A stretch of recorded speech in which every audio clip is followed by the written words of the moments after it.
What are we doing here? And where are we gonna go? It's like we just woke up one morning and then it's welcome to the show.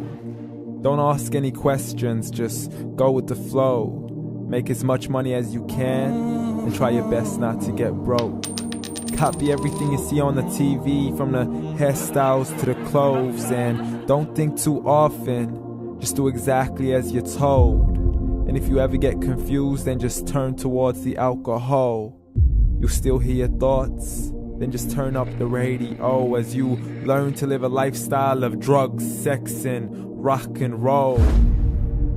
But in all honesty, I just need to know, is there more to the cycle than growing and getting old? Living and dying just to leave behind a happy home and a whole lot of property that somebody else is going to own.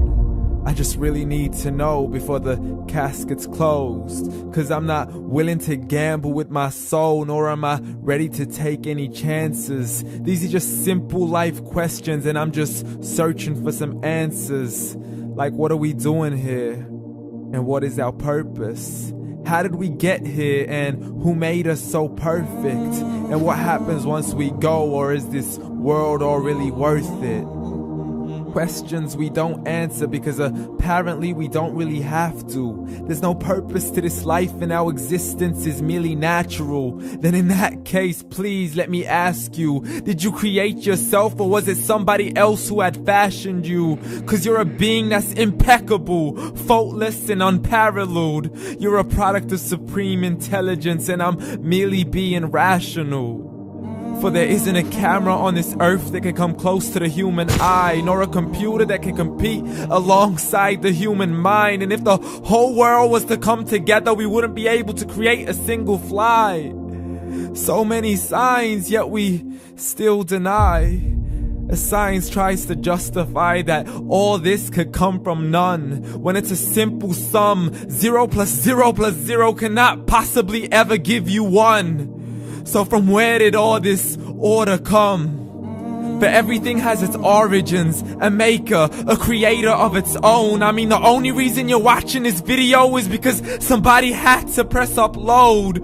So we can believe in the Big Bang, but I'd rather believe in He who caused it to explode. Allah, the creator of everything along with every single soul.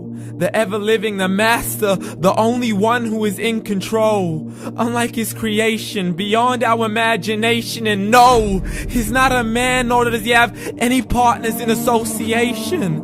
He's on his own. And no, he did not ever leave us alone. Just like every manufacturer, he left us with an instruction manual.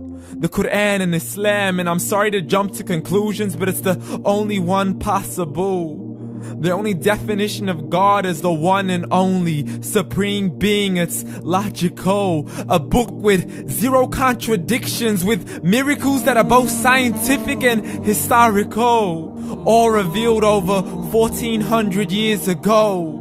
Like the detailed description of the human embryo. The descriptions of the human embryo in the Quran cannot be based on scientific knowledge in the 7th century. To the mountains as pegs holding firm the earth below, and the 2 seas that don't mix in a complete separate flow. To the planets in orbit, alternating night and day as they stay in flow. The expansion of the universe and the creation of everything from H2O. To the stories of the past and the preservation of Pharaoh. To identifying the lowest point in the land where Persia defeated Rome. The gushing fluid that created man in the glands between the ribs and the backbone. And not a word has changed, it's still the same. So please explain how all this was known over 1400 years ago. To a man who couldn't read or write, as he would recite whatever the angels spoke. And if you still don't believe, please try to come up with something that's even close. But you can't, so we took God as a mockery and his messengers as a joke. Muhammad could not read or write. How's somebody who can't read or write gonna start a religion? Dismissed his scriptures as legends and tales of the ancient folk, as we live life according to our whims, desires, and hopes. saying this life is the only home we will ever know. We will live then die, then simply turn to bones. YOLO! Correction, after the grass dies, the rain arrives and it regrows, and Allah promises to do the same thing to your very soul and bring you back from your very fingertips to your toes, as the all-seeing supreme being watches us so close, and we are surely being tested in our wealth, our health, and our self, and everything that we've been blessed with. So believe, for we will surely be resurrected and be brought back to our Lord and account for every single deed, as He hands us our books and orders us to read. From the bad to the good and everything in between. You yourself are sufficient for your own accountability, so don't be mad at me. You are the one who thought He wouldn't come back to me. I gave you a whole life long to search after me, but you were busy in all that which was temporary. So read, and glad tidings to all those who believed. And if you disbelieve, read. And don't let that day be the first day you find out what your life really means. Read.